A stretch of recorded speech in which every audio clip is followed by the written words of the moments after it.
I don't know if you saw this. There was an issue in New York.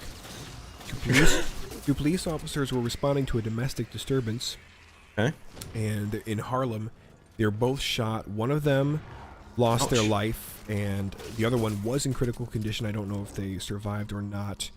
There was actually the funeral for them. They had it. I saw some clips of it on YouTube, and there was hundreds and hundreds, if not thousands and thousands of officers in full dress just lined up on the streets as that motorcade came down. And what I thought was really, really... Why did they get shot? Well, they were responding to a violent domestic disturbance. Yeah, just a disturbance that ended up. Yep. So the commissioner, a female commissioner, she came out and she was giving her, her very impassioned 2 cents on the whole ordeal. But not once throughout the entire thing was there ever a call to Mayor Adams of New York City to fire the weak prosecutors that have let all these criminals that should still be behind bars out. So was it committed by the person who did the shooting?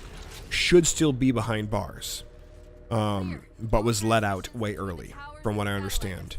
And if you compare that to how Kamala Harris was raising money to let out all these insurrectionists during the Summer of Love who were burning down buildings, kicking in storefronts, looting, rioting, and pillaging, and also killing people in the name of their patron saint George Floyd, then you could look at the prosecutors who were even allowing that to go on and say, oh yeah, Mayor, we need to literally drain this swamp of all the refuse that you have pushing papers, because it's doing nothing for the betterment of our city or our nation, let alone the state that city is a part of and that nation is a part of.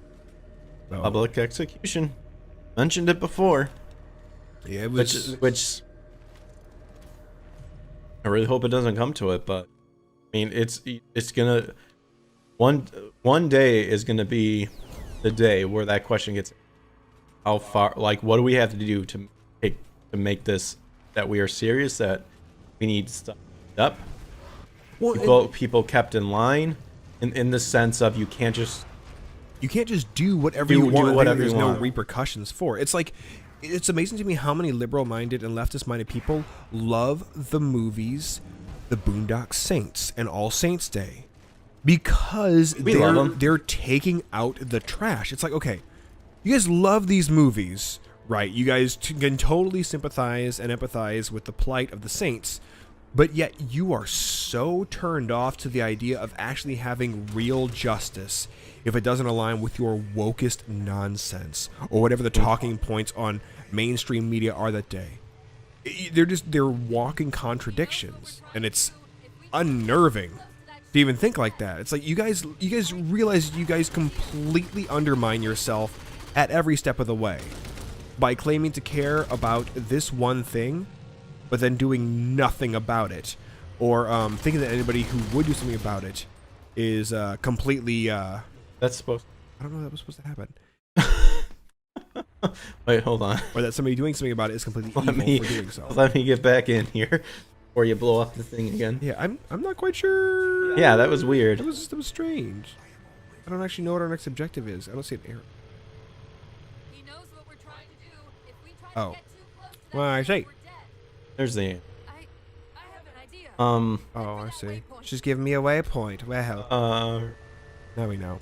But yeah, so anyway, that was disappointing to hear. Because obviously, you don't want to hear of any uniformed officer perishing in the line of duty, or their partner getting hurt so bad that they're in critical condition. And like I said, I don't know. I didn't follow up today on it. I don't know if that officer lost their life as well, or if they are on the mend. I'm not sure, but it's a tragedy, and it's a totally preventable tragedy at that. If DEAs and prosecutors got their heads out of their asses and stopped playing politics with people's lives and started doing their jobs for the betterment of this country. But it's a symptom of a larger problem, which is that globalist agenda. And knowing full well what that entails, they're not trying to make this country better. They're not trying to make this country safer. They are trying to pick this entire establishment apart brick by brick, and they are pitting the citizens of this nation against each other so that they will do their dirty work for them.